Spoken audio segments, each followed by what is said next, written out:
Welcome. I'm Dr. Brian, And I'm Mary Claire. and today we're going to talk about the Boeing whistleblower case.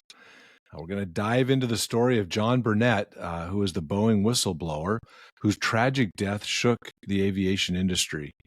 We'd like to look at how his warnings may have foreshadowed a series of alarming safety incidences. And as normal, we'd like to think about the counterfactual. What would have happened had we known the truth? What would have happened had we really taken John Burnett's claims seriously?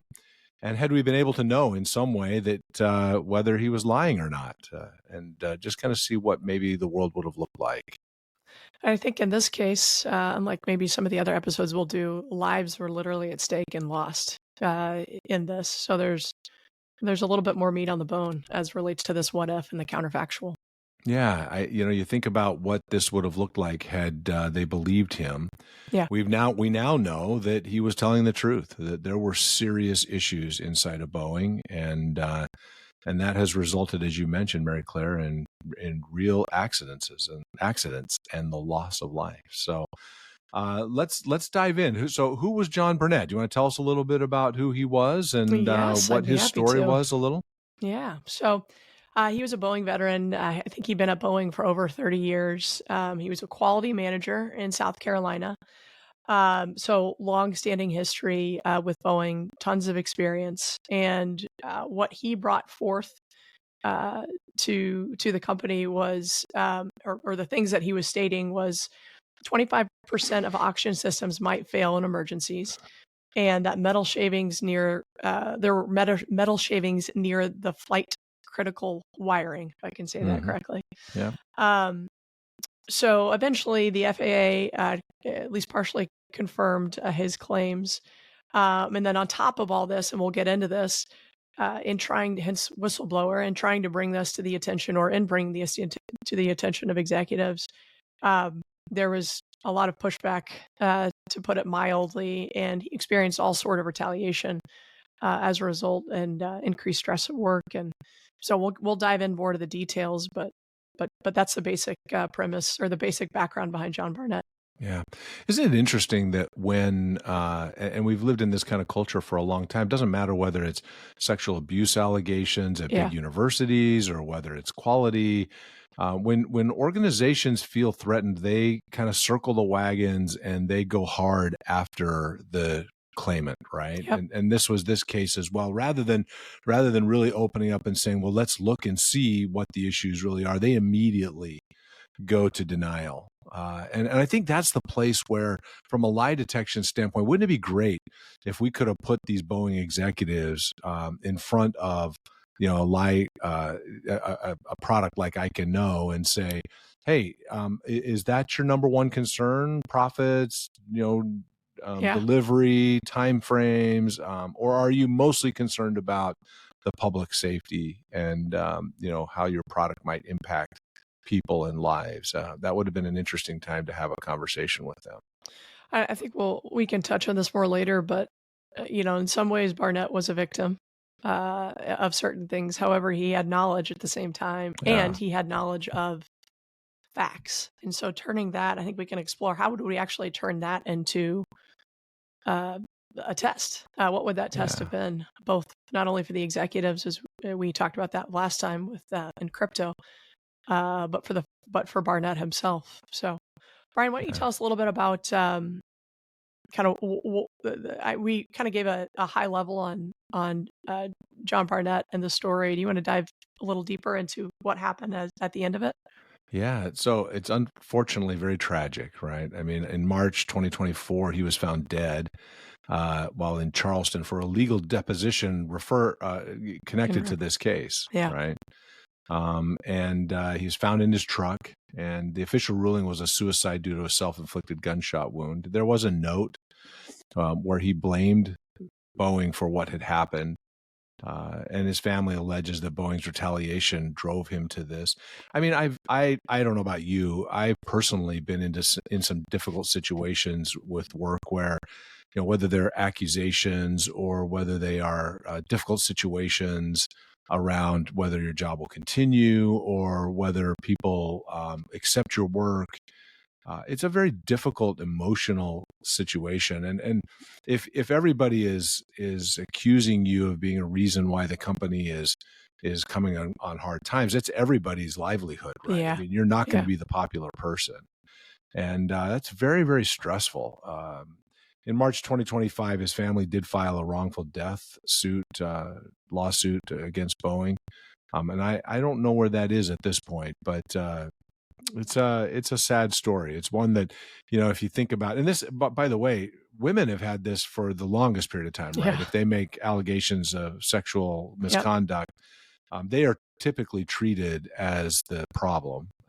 And I know we've had a lot of change in that lately, and hopefully for the good, but it would be nice at that point to have some clarity around what's really happening, because we could have asked a couple of really interesting questions of Barnett, right? Like, why does he feel like 25% of the oxygen Oxygen. systems? Yeah, why did he feel that they might fail in an emergency? And you could ask if he was lying about that assessment. Now that may be a subjective assessment, right? 25%. How would he know? But I think we'd have to get at how did he know that, and then yes. build questions around those events. Yeah, I mean, you could ask, the other one is actually one you could ask a little more clearly, like, were there metal shavings near the flight critical wiring? Because, whether or not those shavings would respond in a fire or not might have been a subjective, Yeah. something that someone was guessing about. But whether there were actual shavings near the flight critical wiring, that's an objective truth. They either were or they weren't, right? So the thing I'm a little surprised about, and I think we need to do some deeper research on this, but the FAA's response partially confirmed his claims. I'd like to dive. We'll have to do a little bit more research on that. But when we look at these 6 flights, at least that were known for Boeing safety incidents, what is there a partial confirmation of here? And I don't know why the door. We can go through them, and it's some different issues popped up. But Brian, why don't we go through these? And over the course of a year, at least 6 of these popped up. yeah, this is, and for an industry that prides itself on safety and has had so few safety incidents, sorry, this is a troubling pattern here. I mean, if you think about the start with the Alaska Airlines Flight 1282, where that door plug blowout. Yeah. And we're all aware of that in January 2024, and that has been traced back to faulty rivets and faulty work in the plant. So again, you've got this situation where it looks like safety issues are being overlooked. Safety reviews are not being done well. I mean, we've got problems here in terms of what's actually going on with these flights. The Jeju Air Flight 2216, that crash on landing, 179 dead, was the worst air accident in decades, and so again, looks like a quality problem there. The LATAM Flight 800, the severe turbulence, the flight upset, again, was a control issue. The cargo plane fire was this actually goes right to the issue. Was this caused by the metal shavings next to the flight critical wiring? Seems like maybe there was some issues there, right? And then the Southwest Airlines Dutch roll oscillation problem with the controls, and then the nose wheel falling off during taxi. There's no other way you say that, but that's just bad design. I mean, bad work, right? Can you imagine being in that flight and you're like, the nose wheel fell off? Like, I'd be worried about getting into it. I would just like, what? How did we not know? What's not happening that we can't tell that there's a loose part here? That's that critical. Totally. And you think about, from cabin decompressions to runway disasters, all of these incidents raise serious questions about Boeing's quality control post 2019. And this is exactly what Barnett was saying, right? He's saying, in general, look, I can give you a couple of examples, but in general, this company is losing its way with respect to safety. So again, that opportunity to get a few people in a room and have a conversation around with an I can know test would have been really interesting. One of the things too, like that we hear a lot about with our PIs, and you hear this with polygraphers too, just the idea, actually, even in our tests, there's an opportunity to confess, technically, how it's built. But just the idea of taking a lie detection test, or that it's in the room, so to speak, or part of the process, creates accountability and creates transparency, except Yeah. for those that think they could beat it. Good luck to you, ma'am and sir. But um, just given the nature of how ours works, yeah, good luck. But yeah, even if, as you said, is it in the room? It even Yeah. creates an opportunity to take a step back and hopefully make the right decision.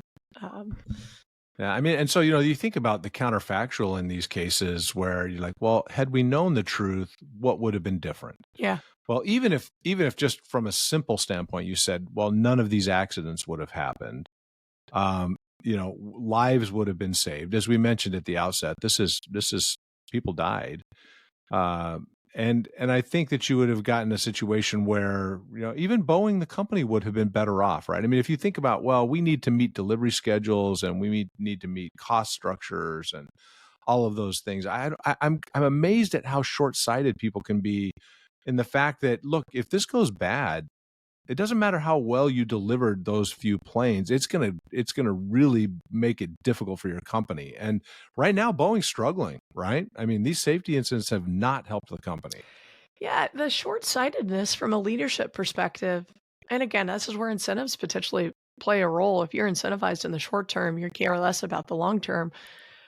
But how could you not care about the being late on a delivery schedule? That's not good.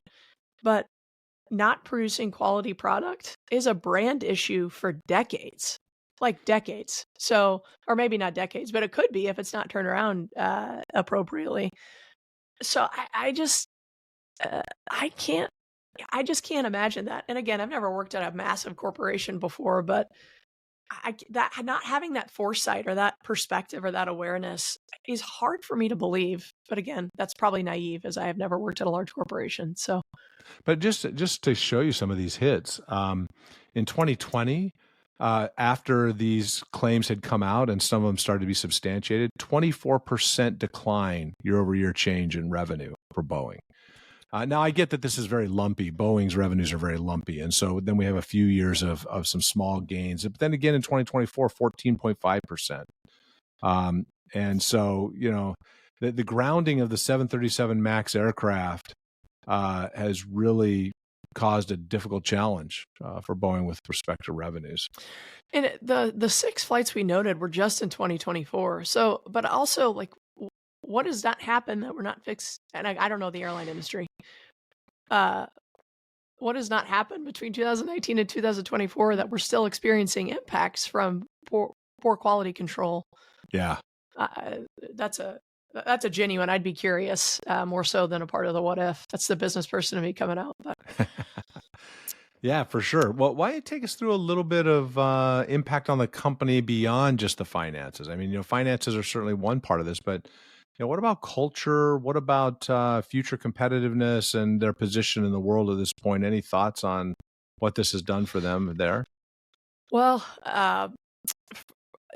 this idea of a culture of safety versus a fear-based mentality of just putting my head down and doing my job versus creating a culture where safety is number one and that is celebrated, that we can improve our products and improve the quality of our products. I'm not sure the state of it today. Do you know the state of it today from a cultural perspective between what was and what is? I think there's still a lot of concern, heads down, trying to figure out how to move forward. There feels like there's been some contrition on the part of upper leadership where they are saying the right things, like we made a mistake, we should have been more, attentive to our safety issues, and we're trying to make those kinds of changes. But I'm not sure that the broader workforce believes it yet. Yeah. I don't. It still feels like it's a company in turmoil with respect to kind of getting back on their feet again with respect to their customers and everything else that they're working on. Well, I think this gets back to, again, coming back to the what if, this culture, how to create a culture of accountability, and break down systemic issues within an organization. Eh, the role of some form of accountability tool in terms of lie detection, Yeah. the what if you will, for folks that are in power. Again, we're in another situation where people or individuals in power are making decisions that, what if there had been an accountability tool like lie detection test in the room, even from a hiring perspective. We're talking with groups right now of how is this used for folks that are in charge of that are making massive financial, we talked about this last week too, but massive financial decisions, or in this case, safety decisions on behalf of millions and millions of people. Why can't lie detection be a part of being in that role, whether from a hiring perspective or over time? It's interesting because there are ongoing investigations right now by the FAA, the NTSB, and the DOJ.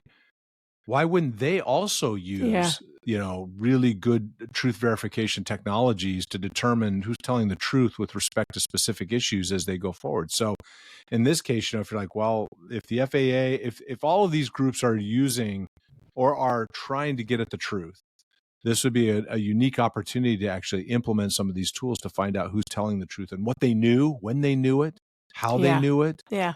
Would be really interesting. I think we could do a whole nother episode, I think, on that process and between those three entities, those three agencies, and how they could use it actually. Yeah, we should invite them, right? FAA, NTSB, DOJ. If you're listening, you should come and use our product. That's right. Let's chat. Let's figure out how to help you with this because the Federal Aviation Association, if the National Transportation Safety Board, the Department of Justice, these are all serious groups that really want to get to the truth. And, lately we've gotten into this environment with so much hand waving and so much, disingenuous redirection. It would be good to know kind of where the baseline is.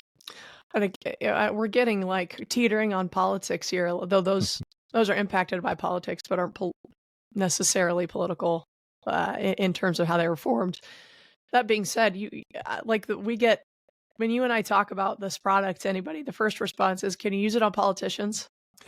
Everybody knows, right? Can you use it on dating apps? Those are the two things. So the answer is yes. Yes, please. Yeah, exactly. Call us up.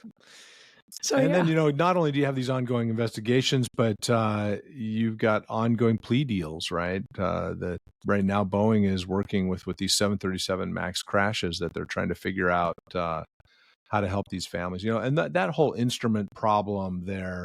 Even after the first one they found, they probably should have taken all those planes off the market much sooner. I think that's what's surprising of why are we still having, presuming our research is accurate and the connection between the 2024 links and this issue are connected.